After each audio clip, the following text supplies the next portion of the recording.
Aslam friends, welcome to my YouTube channel. चलिए आइए अब हम नावल का पार्ट नंबर 22 स्टार्ट करते हैं।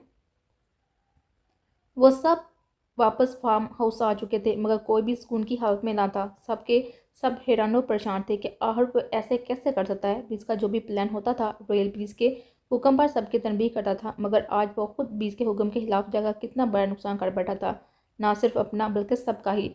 सब लोग डाइनिंग रूम में जाकर काटे जा रहे थे, जबकि अरीशा, जिसके घुटनों से अब तक खून निकल रहा था, वो सोफे पर बैठी सूरत हाल को समझने की कोशिश कर रही थी। शेराम जो घर से उतरने के बाद सीधे अपने कमरे में चला गया था, अब लिफ्ट से वापस नीचे आ रहा था।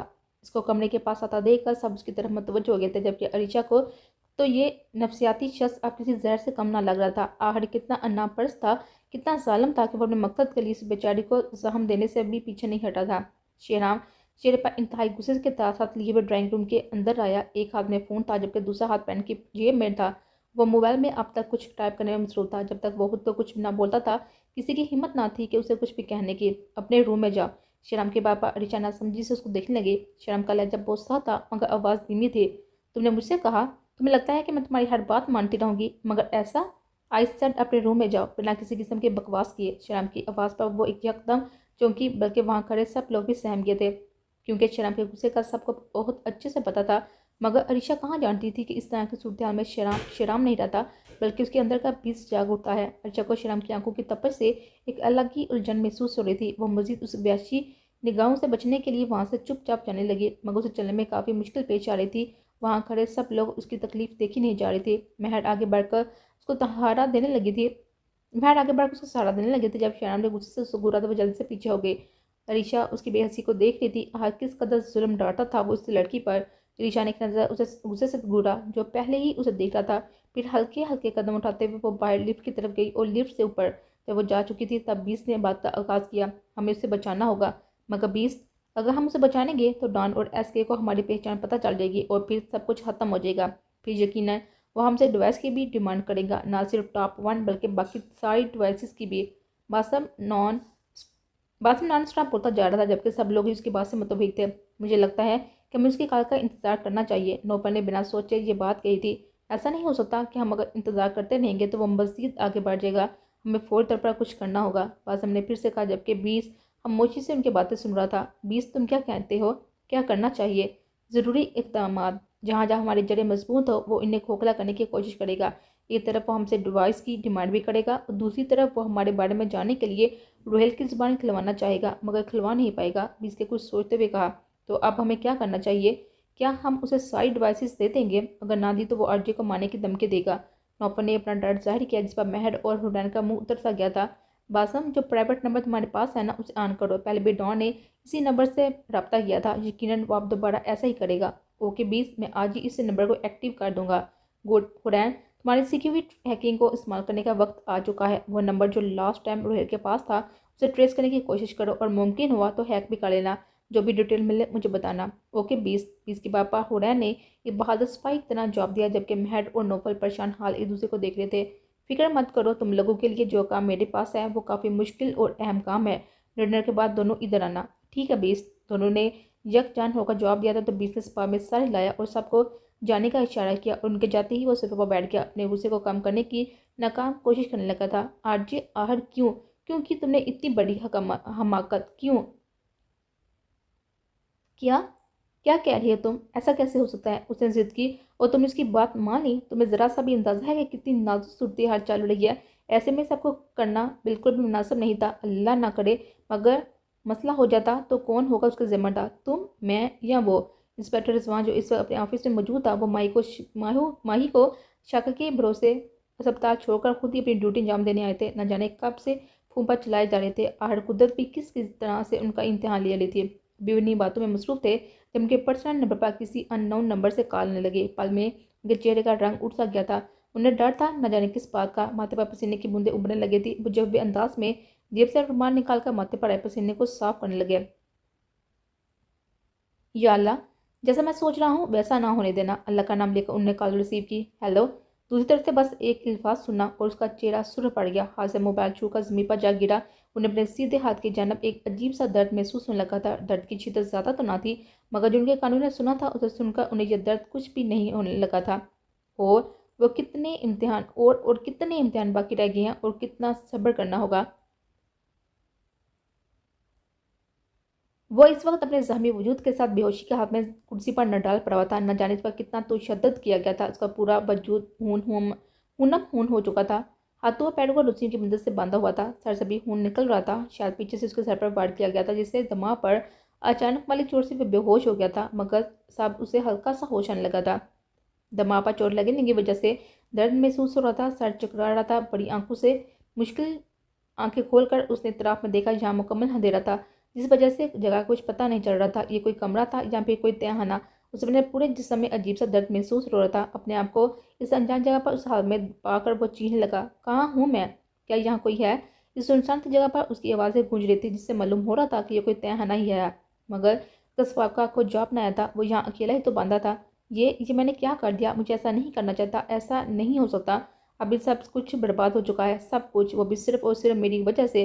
वो मसलसल खुद को खोलने की कोशिश कर रहा था, मगर नाकाम हो रहा था। आज ये नकाबी उसे अपने हाथों से ही तो मिली थी। वो मसलसल हाथ पैर चलाने की कोशिश कर रहा था, मगर जिस्म टूट रहा था दर्द से, जैसे उसे किसी ने बहुत ज़्यादा मारा हो, जैसे उस पर तशद्दुद किया गया हो। मगर बेहोशी की हालत में ही क्यों? कोई है? खोलो मुझे और मुझे मुकाबला करो मुझसे। उसकी आवाज़ें पूरे तहखाने में एक अजीब सा शोर मचा रही थी, मगर तभी किसी के कदमों की आहट सुनाहट सुनाई दी।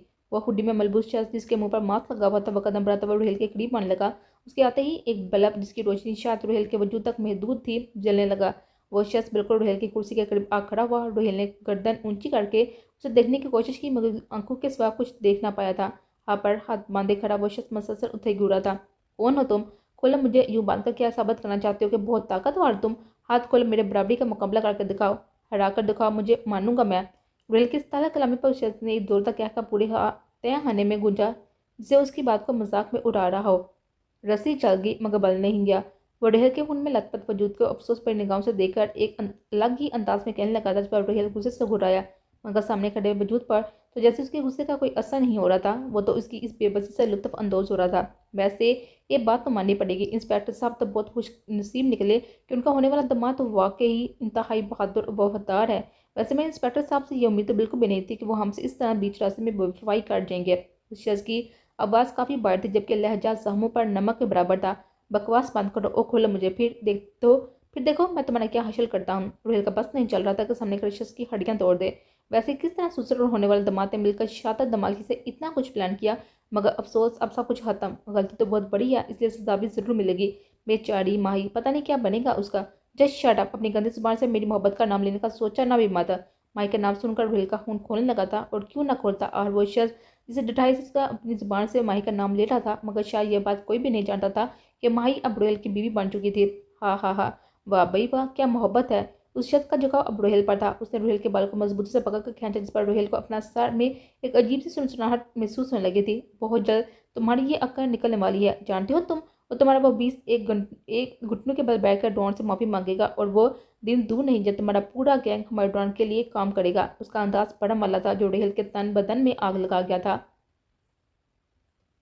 खुशफहमी है तुम्हारी। हम ना किसी के आगे कभी झुके थे और ना झुकेंगे, और ना ही हम किसी गैंगस्टर के लिए काम करेंगे।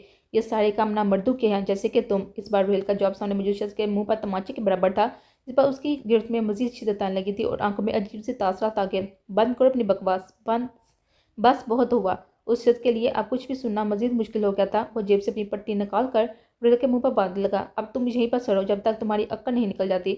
उसे रुहेल का मुंह दबोचते हुए कहा, जिस पर रुहेल ने एकदम अपना सर उसके मुंह पर दे मारा, जिससे उसकी आंख लाल होने लगी थी। वो तपश में आ चुका था, मगर जल्दी उस पर काबू पा गया था, क्योंकि उसके अलावा उसके पास कोई चारा भी ना था। और बड़बड़ डग बढ़ता हुआ जैसे आया था वैसे चला गया था। फिर जो रुहेल, जो पहले ही जख्मी हालत में था, मजीद अपना सर सामने वाले को मारने से उसके जख्मों से मजीद खून निकलने लगा था। वो देखते ही देखते वो फिर से बेहोश हो गया था। जब वो कमरे में आया तो वो अब तक मुंह फैलाए हुए यूं ही बैठी हुई थी। शेराम का कोई मूड नहीं था कि उसको मनाने या मजीद उसके नहरे बर्दाश्त करे। मगर जब नजर उसके जहाँ पर पड़ी, जहाँ से खून निकल रहा था, तो वो कदम बढ़ाता हुआ उसकी जानब आने लगा। इस पर अरिचा ने मुंह फेर लिया। उसके बराबर बैठकर ये जानने की कोशिश कर रहा था कि खून पाँव से निकल रहा है या फिर घुटनों से, मगर अरिचा के मुंह फेरने पर वो उससे मुहातब हुआ। तुमने अब तक ड्रेस चेंज नहीं किया क्या? सारी रात इन्हीं कपड़ों में गुजारने का इरादा है? उसकी बात को नजरअंदाज किए हुए यूं ही मुंह फेरे बैठी रही थी, जबकि शेराम सब्र करता हुआ उसका रुख अपनी तरफ करने लगा। उसके अचानक वाले अंदाज पर वो यकदम उसके सीने से जा लगे। शर्म गुस्से से उसको देखने लगा, क्योंकि वह पहले ही इतने गुस्से में था, ऊपर से उसके नहरे उसे मजीद गुस्सा दिला रहे थे। वो भी उससे तल्ला कलामी का मुजाहरा करने ही लगा था कि अरीशा की आंखों में एक निगाह डाली जो अश्कों से लबरेज थी। तुम रो रही हो? शर्म का गुस्सा पल भर में कहीं गायब हो गया था। हाँ, वो जब से उसे मिला था उसकी तल्ख हरकतों पर अक्सर रोया करती थी, मगर आज आज कुछ अलग ही था उसकी आंखों में, जैसे कोई बहुत सालों का दर्द, कोई पुराना जख्म जो आज ताज़ा हो गया था, इसकी वजह से वो तकलीफ में हो। शर्म के लिए अब मजीद उसकी आंखों में देखना मुश्किल हो रहा था। इसलिए नजरों का जाविया बदलते हुए पूछने लगा, छोड़ो मेरा हाथ, हट जाओ दूर। मैं पूछ रहा हूँ कि क्यों रो रही हो? देखो, अगर ये डोंग तुम सिर्फ इतनी सी चोट लगने की वजह से काटी हो तो प्लीज़ ना करो, क्योंकि मुझे ये सब ड्रामेबाजियाँ बिल्कुल भी नहीं पसंद। और उसके सीने से एकदम दूर हटने लगी, जिस पर शर्म ने बाजू से उसे पकड़कर करीब किया। मैंने कहा ना कि छोड़ो मुझे। तुम एक रिमोट हो जिसके अंदर कोई एहसास नहीं है। शायद जब भी तुम्हें अकेला रहना पसंद है, जब भी तुम पूरी दुनिया से छुप कर एक कोने में रहती हो। अरीशा की कही गई बात पर उसे घूरने लगा, क्योंकि अरीशा का लहजा धीमा मगर दर्द बड़ा था। हाँ, वो मैं रिमोट नहीं है। मेरे अंदर किसी किस्म के लिए भी कोई जज्बात। शेराम की आंखों में आंखें डालकर ये अल्फाज अदा करने लगा, जिस पर वह मजीद उसे हट करता चला गया। मगर मैं कोई खिलौना नहीं हूँ मिस्टर शेराम मलक, मैं एक जीती जागती इंसान हूँ। तुमने क्यों कैद किया हुआ है मुझे? क्यों नहीं कर देते मुझे आज़ाद?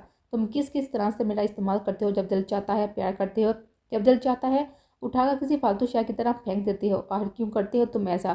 क्या बिगाड़ा है मैंने तुम्हारा? इस बार अरीशा की आवाज़ काफ़ी तेज़ थी। वह मजीद अपने आंसू पर काबू न पा सके और उसकी अश्क बहते हुए उसके चेहरे को तरक करने लगे। जिस तरह तुमने मेरे साथ आज सबके सामने किया है ना, मेरे साथ कभी किसी ने ऐसा नहीं किया। शायद मैंने इतनी शर्मिंदगी कभी महसूस नहीं की होगी जितनी मुझे आज महसूस हुई। अरीशा की नज़र झुक से गई थी, पर शेराम उसे हाल नज़रों से देखने लगा। मेरे पापा ने आज तक मुझसे तेज़ आवाज़ तक में बात नहीं की। आज तक उन्होंने मुझे कोई ऐसा अल्फाज नहीं कहा जिससे मुझे तकलीफ हुई हो। मगर तुमने वो सब कुछ किया जो शायद मुझे तोड़ने के लिए किया जा सकता था। अरीशा के अल्फाज सुनकर उसकी गिरफ्त कमज़ोर पड़ने लगी थी। वो पहली बार अपने अंदर एक अजीब सी घुटन महसूस कर रहा था।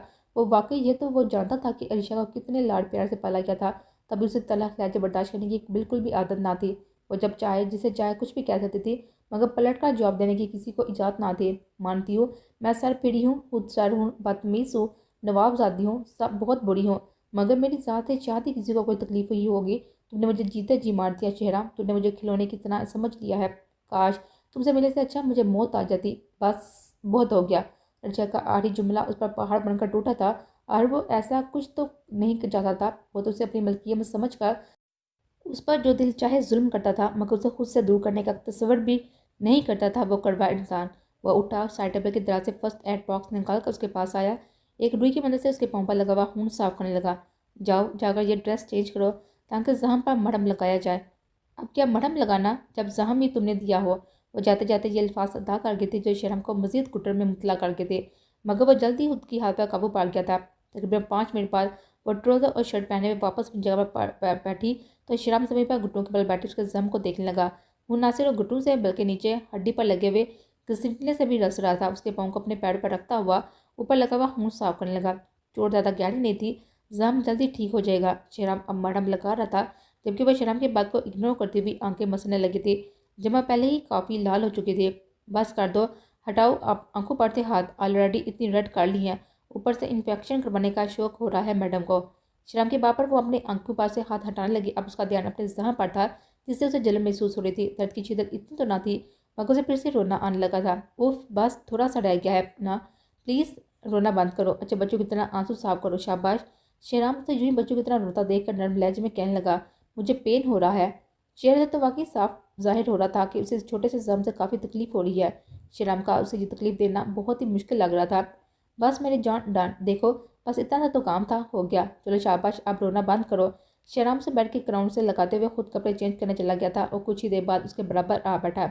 आज के बाद अब अगर तुमने मरने की बात की या ऐसा कोई भी अल्फाज अपने मुंह से निकाला तो मुझसे बुरा कोई भी नहीं होगा, समझे तुमसे बुरा कोई होगा भी नहीं, खरूस इंसान। शेराम ने एक एक अल्फाज चबा चबा कहा था। इस पर ऋचा भी उसे जवाब देने से पीछे न हटी थी। इस पर शेराम के चेहरे पर एक खूबसूरत सी मुस्कुराहट आई। हाँ, ये तो है, खरूस तो हूँ मैं, मगर तुमसे नहीं, हम दूर हटो, वो बहुत बुरे हो तुम। शेराम के करीब होने लगा था, जिस पर उसे चिढ़ने लगी थी। अच्छा सॉरी ना। शेराम उसके सामने हार मारने वाले अंदाज में सॉरी करने लगा, जिस पर अरीशा मस्जिद मुंह फैलाए हुए दूसरी तरफ होने लगी। अरे मेरी जान, सॉरी ना, मैं मानता हूँ मैंने गलत किया, मगर इस वक्त वही ज़रूरी था, वरना मैं ऐसा कुछ कभी ना करता। मुझे नहीं पड़ता। Your sorry is not your sorry is rejected. शेराम उसे मनाने लगा, जिस पर अरीशा ने एक अलग किस्म का लाड करते हुए कहा था। शेराम आईब्रो झुकाते उसको देखने लगा। अच्छा वाकई सोच लो मिसेस अरीशा शेराम, मलक तुम तो अभी भी मेरी कैद में हो। डरती नहीं हो तुमसे मैं, समझे? शेराम उसे जताते हुए कहा था, मगर वो भी अरीशा थी, कर गई इग्नोर। हाँ बिल्कुल, मेरी वाइफ तो शेरनी है, किसी से नहीं डरती। शेराम के बाप पर भी अदा सबने बालू को चेहरे से पीछे करने लगी थी, जैसे खुद पर फर्क काढ़ी हो। मेरे अलावा शेराम ने उसे खुद पर फहर करते हुए देखकर उसे चिढ़ाने के लिए फिर से कहा, आपके बाद अरीशा ने एक कुछ नहीं कहा था, मगर एक क्वेश्चन उठाकर उसके मुंह पर मारा। ओह, हबी को हट काढ़ी क्यों? हाँ। श्याम ने भी सर से क्वेश्चन उठाया और अपना बचाव करने लगा। हबी है ही इसी लायक। ऋचा ने फिर से उसे हट किया तो श्याम ने भी उसे हिट करना चाहा, जिस पर ऋचा के हाथ से अपना क्वेश्चन बेड से नीचे गिरा। उफ अल्लाह! यकदम उसके मुंह से ये अल्फाज निकला, जिस पर शेहराम डरता हुआ उसे देखने लगा। क्या हुआ? किधर लगी? दिखाओ प्लीज़। शेहराम फिक्रमंद से उसकी आंख की तरफ देखने लगा, जिस पर ऋचा ने आंख से हाथ उठाया और उसे मुंह चुराते हुए खुद बेड से उठकर भागी। ड्रामेबाज! शेराम उसके पीछे भागता हुआ इतने बड़े कमरे में वो दौड़ लगाती हुई कभी इधर तो कभी उधर, कभी शहर, जबकि शेराम उसके पीछे पीछे उसे पकड़ने की कोशिश में था। पूरे कमरे में इनका क्या क्या गूंज रहा था और उसके पकड़ में आ ही गए थे। शेराम उसे गोद में उठाता हुआ वापस बेड पर आया। अरीशा के लिए अपनी हार तस्लीम करना नाकाबिले कबूल थी, इसलिए वो उसकी नज़रों से बचने के लिए खुद को उसके सीने में छुपा गई। I love you. शेराम उसके चेहरे का रूह अपनी तरफ किया, उसकी आंखों में बड़ी हसरत लिए हुए देखने लगा। हे बट आई हेट यू। खरूस करेले! इस बेचारे की चाहत पर अल्फाज पर इस नकचरी ने मुंह बनाते हुए उसको फिर से करेले से तशवीह देते हुए कहा, जिस पर शेराम क्या लगाने ना रह सका। कुछ देर वो यूं ही इसकी बाहों में हंसा में छोटी मोटी शरारतें करती रही थी, फिर ना जाने कब इस खरूस इंसान की बाहों में ही सो गए थे, उसे पता ही ना चला। जबकि उसके सर पर हाथ फेरते हुए अब पूरी तरह से उसमें कहीं गुम हो चुका था। हाँ हाँ हाँ, क्या वाकई इंस्पेक्टर रिजवान 20 से मिला हुआ है? क्योंकि शेर के मुंह से गोश्त का टुकड़ा छीनना यह रिजवान जैसे गिद्दर का काम बिल्कुल भी नहीं है। यकीनन वह 20 से मिल चुका है और यह काम 20 का ही है। वैसे मानना पड़ेगा डॉन, तुम्हारी इतनी सख्त सिक्योरिटी के बावजूद भी एक बेड़िया नुमा शख्स ने तुम्हारे मुंह से गोश्त का टुकड़ा बड़ी आसानी से छीन लिया था। प्लीज़ काफ़ी आगे है तुमसे, ये बात तो तुम अब जान ही लोगे। ये बात तो तुम अब जान ही गए होगे। ऐसे का बस नहीं चल रहा था कि वो डॉन को नीचा दिखा दिखा के मारे, मगर डॉन खामोश खड़ा था क्योंकि उसे अपने ऊपर शदीद गुस्सा आ रहा था। जिस रात वो जीत का जश्न मना रहा था, उसी रात बीस ने उसकी जीत को हार में बदल दिया था। अगर वाकई रिजवान बीस से मिल चुका था तो बीस से पहले मैं उसे तबाह कर दूंगा। डॉन ने शराब का गिलास लबों से लगाते हुए कहा था, जबकि उसके बाप पर एस के का एक जोरदार कहता लगा था, जिसे मैंशन के हर एक कोने में सुनाई दे रहा था। डॉन ने कहा जाने वाली नजर से एस के को देखा। वैसे मेरा भी यही ख्याल है कि तुम रिजवान ही को अपना हरीफ बना लो। बीच से टकराना तुम्हारे बस की बात नहीं है। ऐसे के तंजिया अल्फाज खत्म होने का नाम ही ले रहे थे। डॉन का बस नहीं चल रहा था कि वो सामने खड़े शख्स को ज़मीन पर गाड़ दे, मगर यह वक्त जोश नहीं बल्कि होश से काम लेने का था। मेरा लैपटॉप किधर है? सर जी ये रहा। बीस को ईमेल करो, मुझे इससे आज ही बात करनी है। डॉन के कहने पर उसके खास आदमी ने फ़ोन से बीस को ईमेल भेजी। सर डॉन, जैसे कोई रिस्पॉन्ड आए मुझे बताना। यकीनन वो अपने खास आदमी को बचाने की प्लानिंग कर रहा होगा। जहाँ तक तुम लोगों ने उसे रखा हुआ है वहाँ की सिक्योरिटी डबल कर दो। ऐसा ना होकर बीच एक बार फिर हमारी आंखों में धूल झोंक कर चला जाए। डॉन की बात पर वह सारे लता स्टडी रूम से बाहर चला गया था, जबकि एस के डॉन के तासर बड़ी दिलचस्पी से देख रहा था।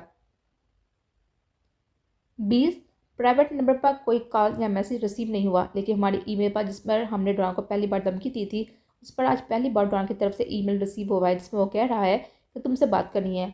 बासम हाथ में आईपैड लिए 20 के सामने खड़ा उसे डिटेल से सब कुछ बताने लगा था, जबकि नौफल सोफे पर बैठा हुआ पता नहीं किन सोच में गुम चिप्स मुंह में बढ़ रहा था। जबकि 20 हाथ में पेन लिए हुए कुछ सोच रहा था। बासम की बात का कोई भी जवाब दिए बिना वो मोबाइल उठाकर महर को कॉल करके जहाँ बुलाता है। तकरीबन अभी 5 मिनट भी ना हुए थे जब महर और हुरैन यहाँ आई। यस बीस, कल रात मैंने जो काम कहा था उसका क्या बना? बीस, ये सब इतना ज़्यादा मुश्किल नहीं है। हमने कल रात से ही काम शुरू कर दिया था, कल सुबह तक वो काम मुकम्मल हो जाएगा। गुड। बासम उसे ईमेल करो कि आज शाम ही वो कॉल करेगा, मैं भी देखूं आज क्या प्लान है उसका। जिसके पापा हुरैन और महर सारे हिलाते हुए चली गई थी, जबकि बासम जवाब मिलते ही आईपैड में कुछ टाइप करने लगा था। अब बीस की नज़र नौफल पर थी, जो अजीब और गरीब किस्म का मुंह बनाए हुए ज़बरदस्ती चिप्स पर चिप्स ठोसे जा रहा था। बीस ने टेबल पर हाथ मांगा उसको होश में लाना चाहा, इस पर वो होश की दुनिया में आ भी गया था और फिर कमर से बीस को देखने लगा। बीस ने इशारे से उसकी इस हरकत का मतलब पूछा, जिस पर वो चेहरे पर मसूमियत लिए हुए बड़ी नजाकत से कहने लगा, वो ना बीस, मुझे ना आरजे की बड़ी फिक्र हो रही है। मैं सोच रहा हूँ कि बाकी क्या होने वाला है। ओह अच्छा, इतनी देर से तू ये सोच रहा था? बादशाह ने भी उससे सवाल किया था, जिस पर उसने हाँ में सर हिलाया। अच्छा तो फिर अच्छा तो बता फिर क्या जवाब मिला?